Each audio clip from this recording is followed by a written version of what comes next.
Good morning. कक्षा 7 का अभ्यास 2 पढ़ने से पहले हमें कुछ बातों को जानना पड़ेगा। ठीक, चलिए आइए, जैसे पहले कुछ हम लोग दशमलव के बारे में जानते हैं। ठीक है, देखिए क्या जानते हैं।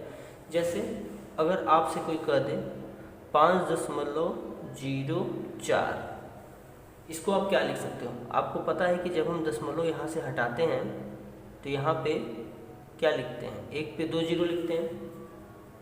ठीक, चाहे तो इसको हम और क्या लिख सकते हैं? इसको हम लिख सकते हैं 504 बटे में 10 के घाते 2 लिख सकते हैं। या इसको हम ये भी लिख सकते हैं कि 504 गुणे 10 के घाते -2, ये भी लिख सकते हैं। ठीक है, एक एग्जाम्पल इस तरह का हो गया। दूसरा देखिए एग्जाम्पल, दूसरा एग्जाम्पल क्या है कि यदि 7500 है, ठीक है, देखिएगा ध्यान से, 7500 को हम कैसे लिखेंगे? हम 7500 को कैसे लिख सकते हैं? देखिए 75 गुणे 10 के घाते 2 लिख सकते हैं। ठीक है, अब हमको यहाँ पे दशमलव लगाना है। देखिए अब इसको हम कैसे लिख सकते हैं? हम इसको ऐसे लिख सकते हैं, देखिए 7/75 में अगर हम 10 से भाग करें और 10 का गुणा कर दें, ठीक, यहाँ तो 10 के घाते 2 है ही है। देखिए अब इसको क्या लिख सकते हैं? अब ये दशमलव 10 से डिवाइड कर देंगे तो 7.5 आ गया, गुणे अब 10 के घाते 3। इसी को हम कहते हैं मानक रूप। क्या कहते हैं इसी को? हम स्टैंडर्ड या मानक रूप कहते हैं, मानक रूप। ठीक है, यानी कि किसी भी संख्या को 0 और 1 और 9 के बीच में लिखने के लिए कहते हैं। ठीक, चलिए देखिए एक एग्जांपल और देख लीजिए पहले। तीसरा, यदि आपके पास ये हो जाए कि 4732 गुणे 10 के घाते 3 है। ठीक, इसको हमको मानक रूप में लिखना है। एक्चुअली हम मानक रूप आपको बताना चाहते हैं कि कैसे लिखेंगे। यानी अब देखिए इसको हम कैसे लिख सकते हैं। देखिए हमको दशमलव यहाँ पे लगाना है, 7 के बाद हमको दशमलव लगाना है। तो देखिए कैसे लगाएंगे? 7 4 3 0, यानी 3 अंक बाद लगाना है दशमलव। तो हम यहाँ अगर 1000 से डिवाइड करें, देखिए हमको दशमलव यहाँ लगाना है तो 1000 से डिवाइड करके 1000 का गुणा कर दें। ठीक है, ये तो 10 के घाते 3 है ही है। अब देखिए ये क्या हो जाएगा? ये 7.432 हो गया, गुणे 10 के घाते 3 गुणे 10 के घाते 3। यानी कि हमको जहाँ पे दशमलव लगाना है उतना हम 10 के घाते 3 या 10 के घाते 2, 10 के घाते 4 जैसा है वैसा हम डायरेक्ट लिखेंगे। ठीक, और फिर देखिए कैसे करेंगे। फिर ये क्या होगा? 7.432 गुणे 10 के घाते 6, ये सेम बेस है तो जुड़ जाएगा। ये भी आपको क्या कहलाएगा? मानक रूप, यानी स्टैंडर्ड फॉर्म का। इसको इंग्लिश में हम लोग क्या कहते हैं? स्टैंडर्ड फॉर्म कहते हैं। ठीक है, स्टैंडर्ड फॉर्म का ये हिंदी में मानक रूप कहते हैं। ठीक, आइए एक एग्जांपल और लेते हैं हम लोग। अब जो ये वाला एग्जांपल्स है इसको हम लोग डायरेक्ट करेंगे। ठीक है, देखिए कैसे करेंगे। अगर आपको मिल जाए इतना, हमको मिल गया है, मतलब इकाई, दहाई, सैकड़ा, हजार, 10,000, लाख, 10 लाख, यानी 12,30,000 हमको मिल गया है। अब इसको कैसे लिखेंगे? देखिए पहले तो आप ये लिखेंगे 123 गुणे 10 के घाते 4। अब दशमलव हमको, अब हम दशमलव कहाँ लगाते हैं? 2 अंक बाद लगा दिए, यानी 1.23 कर दिए। जब दशमलव हम 2 अंक बाद लगाएंगे तो यहाँ किसका गुणा करेंगे? 10 के घाते 2 का गुणा करेंगे। ठीक है, 10 के घाते 2 का हम गुणा करेंगे। जब 10 के घाते 2 का आप गुणा करेंगे, ये 10 के घाते 4 तो है ही है। इस प्रकार हम क्या लिख सकते हैं? 1.23 10 के घाते 6, यही हमारा क्या हो जाएगा? मानक रूप हो जाएगा। ठीक, आइए कुछ और बातें सीखते हैं मानक रूप से संबंधित। देखिए मानक रूप लिखने का कुछ और स्टैंडर्ड फॉर्म देखते हैं। एग्जाम्पल्स नंबर पहला, अगर आपको ये कोई दे दे 0.0067, ये हमको दिया है, इसका हमको स्टैंडर्ड रूप यानी मानक रूप में लिखना है। देखिए कैसे लिखेंगे इसको। सबसे पहले आप क्या करेंगे, अगर आप दशमलव हटाएंगे तो वही दशमलव हटाएंगे तो 67.123 ये होगा, ठीक है। अब देखिए यानी कि 67.10 के घाते -3 हो गया, ठीक, क्योंकि नीचे से ऊपर जाएगा। अच्छा, अब यहाँ हम चाहें, अब यहाँ हम एक अंक बाद दशमलव लगा दिए, देखिए 6.7 एक अंक बाद जब दशमलव लगाएंगे तो यहाँ कितने का गुणा करेंगे, 10 का गुणा करेंगे, ये 10 के घाते तो -3 है, ये है, तो ये क्या हो जाएगा, ये आपका हो जाएगा 6.7 गुणे 6 यहाँ देखिए कितना है, ये 1 2 3 4 है ना, नीचे 4 जीरो बैठेगा, तो यहाँ सॉरी यहाँ 4 होगा, यहाँ 4 होगा, ठीक है, तो यहाँ पे भी 4 होगा, ठीक। अब यहाँ 10 घट जाएगा तो 10 के घाते -3 हो जाएगा, यही हमारा आंसर हो जाएगा, ठीक। अब एक बात और देखिए दशमलव हम कहाँ शिफ्ट किए हैं, यहाँ शिफ्ट किए हैं, तो जी दशमलव को जब पीछे हम लाएंगे तो 10 के घाते -3 हम लिख देते हैं, ठीक है। एग्जाम्पल दूसरा देखिए, जैसे अगर आपसे हम बोल दें 0.0009 ये है, ठीक है। अब हमको देखिए दशमलव कहाँ शिफ्ट करना है, यहाँ 1 2 3 4 अंक बाद हमको दशमलव यहाँ लगाना है, ठीक है, 4 अंक बाद, यानी कि 8.76 दशमलव देखिए कहाँ लगाए पीछे, 1 2 3 4 अंक बाद लगाए, जब 4 अंक बाद लगा है तो 10 के घाते -4 हो जाएगा, यही हमारा आंसर हो जाएगा। अच्छा, इसका प्रूफ देख लीजिए, देखना हो तो प्रूफ कैसे होगा, ये 0.00087 है, जब ये दशमलव हटेगा तो नीचे देखिए 1 2 3 4 5 6 1 2 3 4 5 6 लग गया, ठीक। अब देखिए 876 गुणे 10 के घाते -6 यही मिलेगा ना, क्योंकि ये 10 के घाते 6 होगा, ऊपर जाएगा 10 के घाते -6 हो जाएगा। अब देखिए, अब यहाँ 8.76 8 कितने अंक बाद, 2 अंक बाद हमने दशमलव लगा दिया, तो 10 के घाते 2 का मल्टीप्लाई कर दोगे आप, फिर 10 के घाते -6 हो जाएगा।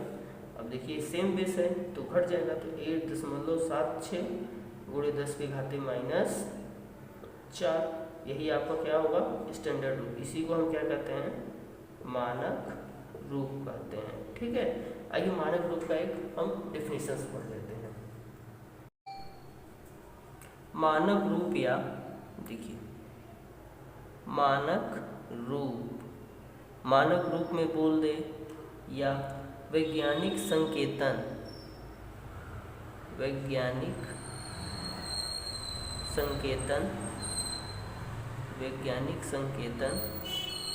में संख्याएं, वैज्ञानिक संकेतन में संख्याएं के गुणे 10 के घाते n के रूप में लिखी जाती हैं, 10 के रूप में लिखी जाती हैं,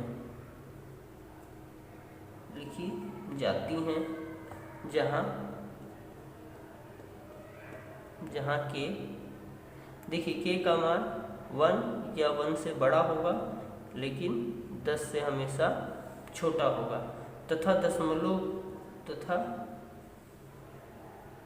जहाँ के इतना है और के तथा दशमलव की कोई संख्या है, जहाँ के ये और दशमलव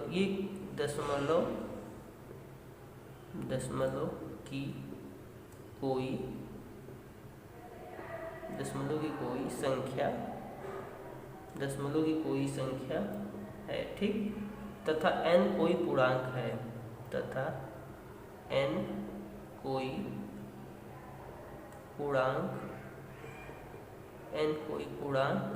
है, ठीक है।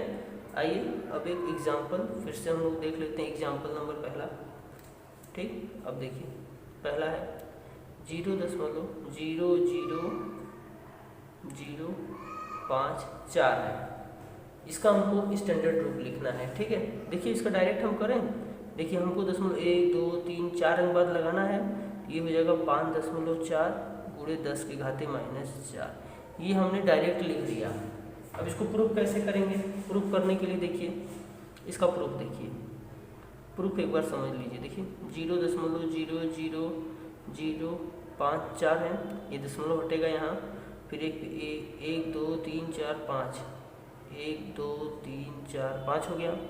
इसको हम क्या लिखेंगे? देखिए 54/10 के घाते 5 ये लिख दिए। अब ये क्या हो गया आपका 54 गुणे 10 के घाते -5 हो गया। ठीक है, अच्छा अब हम क्या करें? अगर अब हम यहाँ दशमलव लगाएं 5.4, यानी 10 से डिवाइड करेंगे तो 10 का मल्टीप्लाई भी तो करेंगे यहाँ।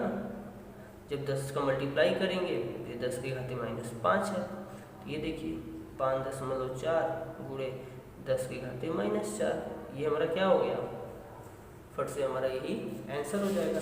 ठीक है, एक एग्जांपल और देख लीजिए। एक एग्जांपल ये है, देखिए एग्जांपल नंबर दूसरा एग्जांपल बोल रहा है कि 63,000 है।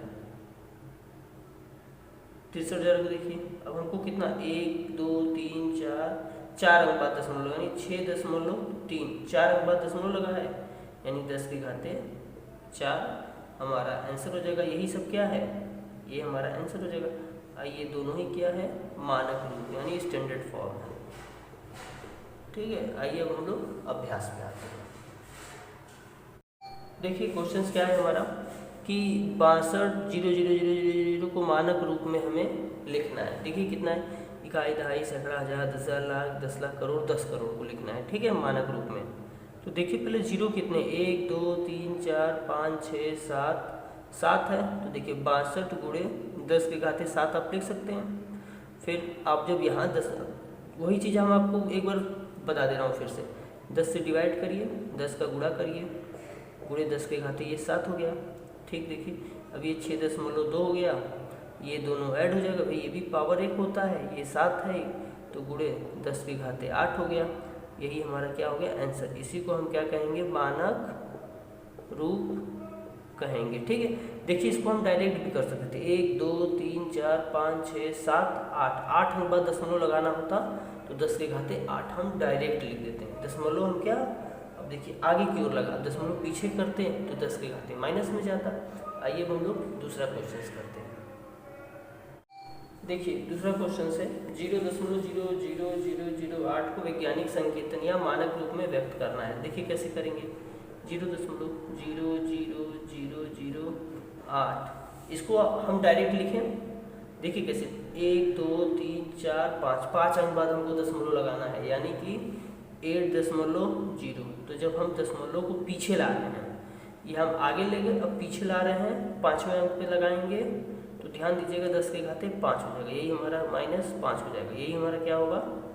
आंसर हो जाएगा। ठीक है, इसका प्रूफ देख लीजिए विस्तृत में कैसे करते हैं इसको। देखिए 0.00008 है, जब ये दशमलव घटेगा तो 1 2 3 4 5 है, 1 2 3 4 5, 10 के घाते 5 होगा।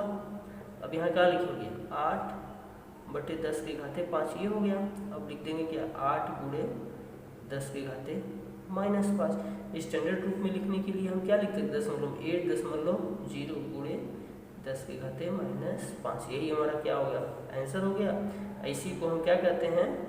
वैज्ञानिक, इसी को आप वैज्ञानिक संकेतन भी कर सकते हैं, वैज्ञानिक संकेतन कहिए या मानक रूप कहिए, जो भी कहेंगे वो आपके सामने है। ठीक, आइए हम लोग नेक्स्ट क्वेश्चन करते हैं। देखिए तीसरा नंबर क्वेश्चन है, वैज्ञानिकों का अनुमान है कि चंद्रमा की उत्पत्ति आज से लगभग 460 करोड़ वर्ष पहले हुई है। चंद्रमा की आयु वैज्ञानिक संकेतन द्वारा व्यक्त करना है या मानक रूप में। देखिए अब क्या, चंद्रमा की आयु हमने लिख दिया 460 करोड़। चलिए देखिए अब इसको हम 460 करोड़ को लिखते हैं। देखिए कैसे लिखेंगे? इकाई, दहाई, सैकड़ा, हजार, 10,000, लाख, 10 लाख, करोड़, 10 करोड़, अरब। ठीक, 487 करोड़ ये आ गया। अब इनको हम देखें 1 2 3 4 5 6 7 8 9। अगर हम डायरेक्ट 4.6। ठीक है, डायरेक्ट हम करते हैं यहाँ पे, क्योंकि हमको 9 अंक बाद दशमलव लगाना है। 4.6 गुणे 10 के घाते 9, यही हमारा क्या हो जाएगा, लगभग क्या, ये इतना ही क्या होगा, इतना करोड़, यही हमारा आंसर होगा। इसी को हम क्या लिख सकते, यही हमारा क्या है, संकेतक या स्टैंडर्ड फॉर्म। ठीक है, देखिए एक बार और देख लीजिएगा, चंद्रमा की आयु 460 करोड़ वर्ष है, वर्ष हमने नहीं लिखा था उस समय। फिर इसको हम देखिए इकाई, दहाई, सैकड़ा, हजार, 10,000, लाख, 10 लाख, फिर 460 करोड़ हो गया। अब दशमलव हम कितनी अंक बाद लगा रहे हैं, देखिए 1 2 3 4 5 6 7 8 9, 9 अंक बाद दशमलव लगा रहे हैं, तो डायरेक्ट 10 के घाते 9 कर देंगे, करोड़ वर्ष, ये हमारा आंसर हो जाएगा। ठीक, आइए अब हम लोग चौथे क्वेश्चन पे चलते हैं। देखिए दूसरा क्वेश्चन है हमारे पास कि पृथ्वी से सूर्य की दूरी लगभग 15 करोड़ किलोमीटर है, उस दूरी को मानक रूप में लिखना है। ठीक, देखिए वैसा ही है, यहाँ देखिए अब कितना, अब 1 2 3 4 5 6 7 8 है, 8 अंक बाद दशमलव लगेगा, यानी 1 दशमलव को हम 8 अंक बाद लगा रहे हैं, तो यानी यहाँ क्या हो, 1.5 गुणे 10 के घाते 8 किलोमीटर, यही हमारा आंसर हो जाएगा। इसी को हम कहते हैं क्या, मानक रूप या स्टैंडर्ड रूप या संकेतन रूप, इसी को हम कहते हैं। ठीक है, आइए हम लोग पांचवा क्वेश्चन करें। देखिए एक पांचवा क्वेश्चन है कि पृथ्वी का द्रव्यमान 5.98 गुणे 10 के घाते 22 क्विंटल है। ज्ञात कीजिए कि साधारण संख्या के रूप में लिखने पर इसे 598 के आगे कितने शून्य रखने होंगे। ठीक, देखिए इसको हमको साधारण संख्या के रूप में लिखना है, यानी देखिए यहाँ से दशमलव हटाना है तो डायरेक्ट भी हम हटा सकते हैं। देखिए 598, जब यहाँ से दशमलव हटेगा तो यहाँ 1 पे 2 जीरो बढ़ जाएगा, ये आपका 10 के घाते 22 तो है, ये है। अब देखिए 598 गुणे 10 के घाते -2 गुणे 10 के घाते 22, यहाँ देखिए अब 598 हो गया गुणे 10 के घाते, ये 2 घट जाएगा तो कितना हो गया, ये 20 क्विंटल हो गया। ठीक है, 20 क्विंटल हो गया। ठीक है, जब 20 क्विंटल, ठीक है, ये आपका ल है, क्विंटल है, 20 क्विंटल। ठीक, अब देखिए 20 क्विंटल, अब क्वेश्चन में क्या बोल रहा है कि इसके लिखने पर 598 के आगे कितने शून्य रखने होंगे, तो कितना होगा आंसर, 20। तो इसलिए 598 के आगे 20 शून्य रखने होंगे, यही हमारा क्या होगा, आंसर हो जाएगा। ठीक है, आइए अब हम लोग छठवां क्वेश्चन करते हैं।